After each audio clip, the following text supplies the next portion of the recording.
So much is being talked about the missing Indian student in Punta Cana, but this is what I don't hear people talking about. See, me, I've been to Punta Cana so many times. Like, I'm Dominican, and I don't take a trip to DR without stopping in Punta Cana first. And I've stayed in countless of those resorts. In fact, actually, just last year in June, I stayed at the very resort that's right next to Rio República, which is Occidental Caribe. And actually, I went to take maternity pictures at that very beach that connects together. Well, it's the same beach, to be honest. And not only that, I've done excursions that go up and down that same beach in all of them hotels. So let's go with the facts.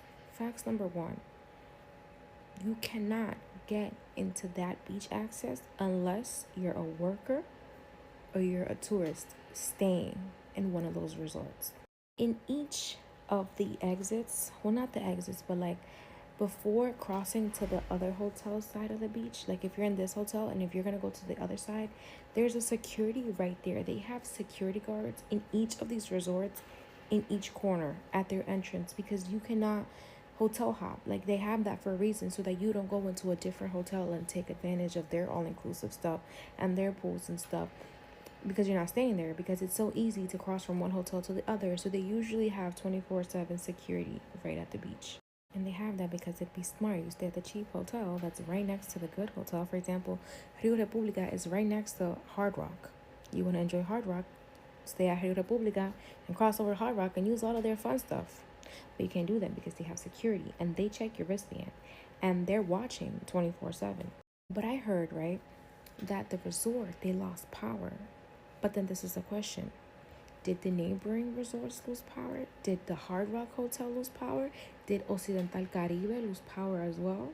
Because, as I repeat, you don't have access to that beach unless you're staying at one of the resorts or you're a worker. But the only Rio República is in between two resorts. It has Hard Rock to the left and Occidental Caribe to the right. Therefore, meaning that there's no entrance to the beach without going through one of those three hotels, pretty much. So if they were at the beach, if she was to go anywhere besides that beach, you would have to leave literally through either Hard Rock Hotel to the left or Occidental Caribe to the right. Like, they would have to cross through somewhere. And I know for a fact that Hard Rock Hotel has a whole bunch of cameras everywhere. It's a five-star resort. Mind, after the Hard Rock Hotel, more to the left, it's a whole bunch of construction property. But again, to get through the beach to that construction property, you have to go through the Hard Rock Hotel, where one, there's security, and Hard Rock don't play about their security, and two, you gotta pass by the cameras. Now, another thing to keep in mind, Joshua Rib, I really don't know how to pronounce this last name. Is it Ribby? I don't know. All I know is this is an American, okay? For you to hide a body so good where all these days has gone by and nobody knows where she is, if he did do something to her and like he's hiding the body, you need to know the area. You need to know where to hide. You cannot go to a foreign country stuck in a resort and know where to hide a body immediately. This is a foreign area to him. He's not going to know where to hide a body so fast and to hide from all the cameras. Let's be real. So if he did do something to her, the only place she will be is literally under the sand. That's the only place she can be. I mean, they do have a large beach, like a large sand area, but the only place she can be if he really did something to her is literally in the sand, because no camera catches him going left, catch him going right. It doesn't catch him going anywhere besides to the beach and back. Now, my other theory is, again, he couldn't have done it, but again, the camera had to catch somebody else doing it, either the resort to the left or the resort to the right. Now, I don't know if I would assume that the police is smart enough to think that, right? So I'm assuming they did check and they didn't find nothing. So my only other third theory is she got snatched by a boat. The only thing that would make sense is a boat seen him at the beach and just took her. But then here's the other thing with that. DR does not play about their tourists. You will not catch a boat going back and forth around that time. One. Two, usually the boats that go through that area are those like excursion boats. And those people, again, that's how they make their money. They don't want a scandal in DR because that can ruin their money, because messing with the tourism industry in Punta Cana, that's their money, they're workers. And the only way on that beach is usually workers, like at least in the water, like. But you can also go in through a public beach. But at 4 in the morning to go looking for a tourist down the beach, I don't know. But again, one of the cameras should at least seen it. That's why me personally, like, I believe she drowned, because it's really the only thing that makes sense, because somebody had to have seen. Now, if all the other resorts also lost power, then I guess, like, then they really had the chance to hide her, whether it was him, whether it was somebody else. But I really hope and pray that she is alive and that she didn't drown. And I don't know. I just pray that she's returned safe and sound. And then he did say they were like almost drowning at one point, that they were swept by a big wave. And at 4 in the morning, that's what you're going to expect at the beach. So I don't know. What do you guys think happened? But you remember what I just thought about? This is my last theory, okay? My last theory. What if? Because you know, in all countries that live by the water, what am I saying? In all touristic areas that are by the water, you know what? Who'll be out at 4 a.m., 5 a.m.? All those areas? The fishermen be fishing for those restaurants. What if a fisherman was going by, saw them kind of drowning, or saw her kind of drowning, and snatched her up while Mr. Joshua was throwing up? She was taken by a fisherman. That's the only thing that makes sense to me. The only thing that makes sense to me. But again, for the boat to have passed by the camera at the Hard Rock Hotel or Occidental Caribe must have seen it. And not only that, after Occidental Caribe going down, there's probably hundreds of hotels. There's so many hotels. All those big name hotels like Royalton, Iberostar, all of them going down. They're in a majestic, they're all in a row, one after the other, all of them.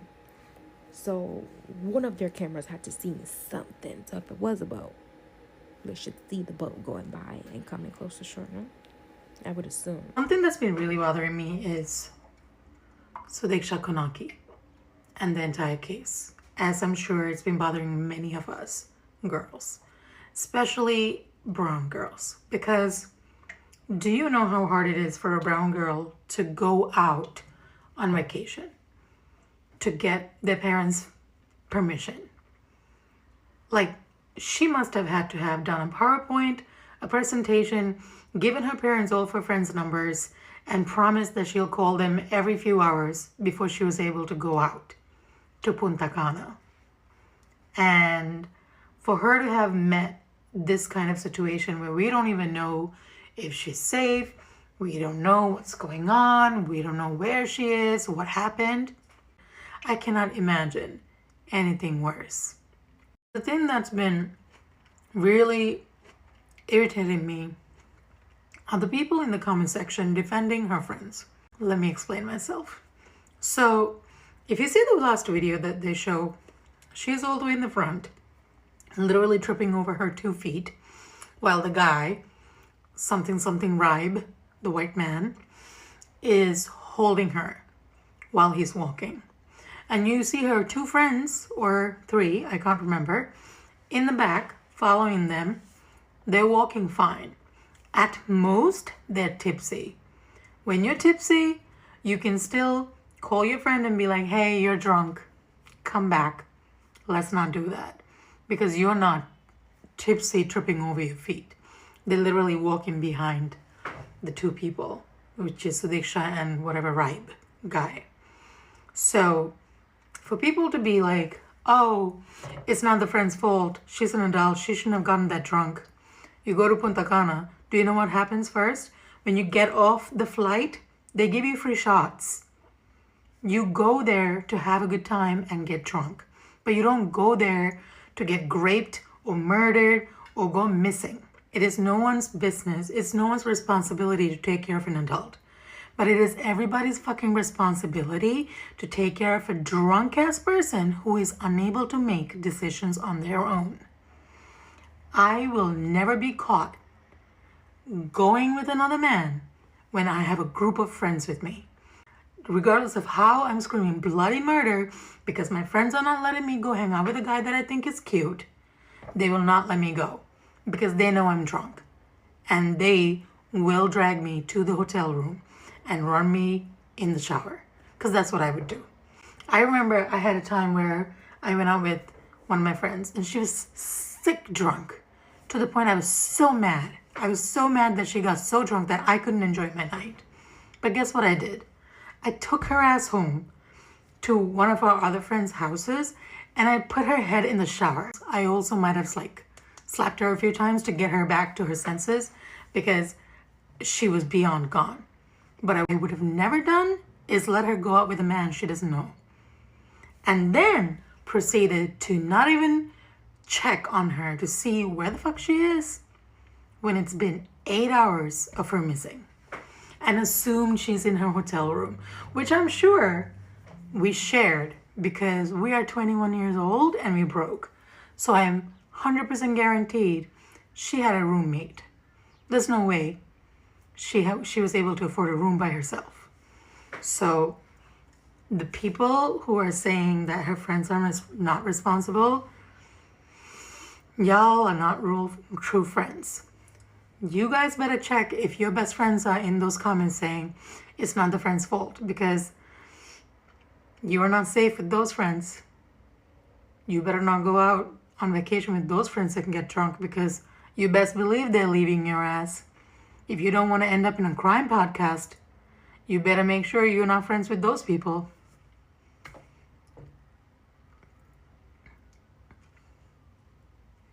I pray to God they find her. I pray to God that they find the answers. And I pray to fucking God that there's justice. But this has been one of the most heartbreaking things to watch and one of the most enraging things to read comments about or hear the updates of like this blurred faces, the 5 different stories whatever his name is, Ribe guy, narrated to the Punta Cana police every time he gave a different story. And the news was still refusing to call him the prime suspect. Ridiculous. I am losing sleep over this. And I stand on business when I say, who needs enemies when you have friends like that? Because yes, she was pissed drunk. And yes, something was done by this guy. But you go on vacation with your best friends because you are relying on each other for your safety. And for all we know, she could have been roofied. We don't know. So why are people assuming, as an adult, how dare she get so drunk and not be able to take care of herself, and now we, the friends, are to blame? And this world sucks. Being a girl in this world is so scary. That's why we go in groups. Even when you go out to a club in your own town, you go to the bathroom in groups. So why did her friends let her go to the beach by herself at 4 a.m. when she was tripping on her feet, drunk? Belligerent drunk. Like out of her mind drunk. Or drugged. We don't know. Why? Why? I just want to know. Hey, what's going on, guys? I'm going to be replying back to Salima Queen's comment. She wrote that in a video I made about Sudiksha Konanki, the missing 20-year-old University of Pittsburgh student that went missing in Punta Cana just a couple weeks ago. Now, you guys can go ahead and read that, and I'm going to just talk out my opinions on it. That comment made some pretty good discussion, and I really like it. Now, a lot of people were saying that Sudiksha Konanki turned down Joshua Ribb when he tried to make a advanced on her, and she turned him down. He got mad and unalived her. I've heard that theory a lot. And a lot of people are saying that because that's what happened to Natalie Holloway decades ago. I'm not saying that didn't happen, and I'm not saying that couldn't happen. I mean, that's definitely something to think about. I mean, that's happened before. Sadly, that will probably happen again. Now, the theory I think people really need to start considering is the human trafficking aspect. All right, for a few reasons. Number one, she was an easy target, and I'm going to explain why. She was young, she was intoxicated, and she was in a country that has a lot of crime, let's be honest. Now, let's say she did make it to the beach and they both passed out. They're both super fucking drunk, okay? A couple of guys could have just grabbed her, transported her out of there, and I don't know the next steps of what happens after this. I don't even want to imagine it, but I feel like that's a probable thing that people need to start considering. I think we're putting a lot of resources in checking the beach. People are saying dig in the sand. That's been done day one. That's been done day one, looking in the sand. Okay, we need to start really digging out, like spreading out and trying to get some real answers. Like, if she did drown, I mean, are we gonna find her body? Like, is it gonna be washed up to shore? Like, what? I don't understand what we're trying to do here. I keep seeing videos of people snorkeling in neck deep water. I don't feel like that's the right answer. I don't know. What do you guys think? I'm just really talking at this point, voicing my opinion. So I want to know yours. Like the video, comment down below. Don't forget to follow me. Appreciate the comments, Selena. Take care. These girls could go on a girls trip to DR, and one of their friends could go missing, and nobody knows what happened to this girl. And if you don't know what I'm talking about, let me run it back for you. So, Sudiksha Konanki and 5 of her friends took a girls trip to Punta Cana, DR. So they got there on Monday, but let's fast forward to when everything went bad. The night of March 5th, they go to a nightclub. They meet 2 guys. They leave the nightclub with these guys, and they're chilling with these guys. So now it's March 6th. So the whole group decided, and this is the guys included, that they was going to go to the beach. They're chilling on the beach. 5 of the girls and 1 guy left the beach and head back to their room. And Sudiksha and another guy stayed on the beach. How is it possible that you leave your friend on a beach 4 o'clock in the morning, maybe 5 o'clock in the morning, with a guy that she just met? Red flags, right? Now, more than 5 hours later, you see the guy heading back to his resort by himself without the girl. Another thing that's not making a lot of sense is this. You know your homegirl is missing. You all went there together. How is it possible for all 5 of y'all to go on a damn excursion without her? Nobody stopped and said, where is she at? Why is she not here? Everybody paid for the excursion. Why isn't she here? That don't seem funny? But okay, let's give the 5 girls the benefit of the doubt. Because maybe they was thinking that she probably was still with the guy.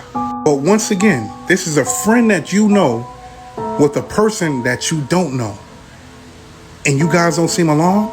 Mind you, the last time you seen or heard from your friend, she was with a person that all of y'all didn't know. Hours ago. But it was no alarms. Look at the last time they was together. Look at this shit. That was the last time all of them was together. This is the last time they seen her face. Come on, man. And another thing that puzzled me is the statement that the guy gave. When he asked him what happened to her, he said that they were walking on the beach and they decided to go get in the water. When they got in the water, the waves were crazy. The waves were out of hand. And he think that the waves took her away. But that shit don't make no sense. Because if that was the case, when he got back, why didn't he say something? Then he went to say that, of course, he was drinking and he was so drunk that he knocked out.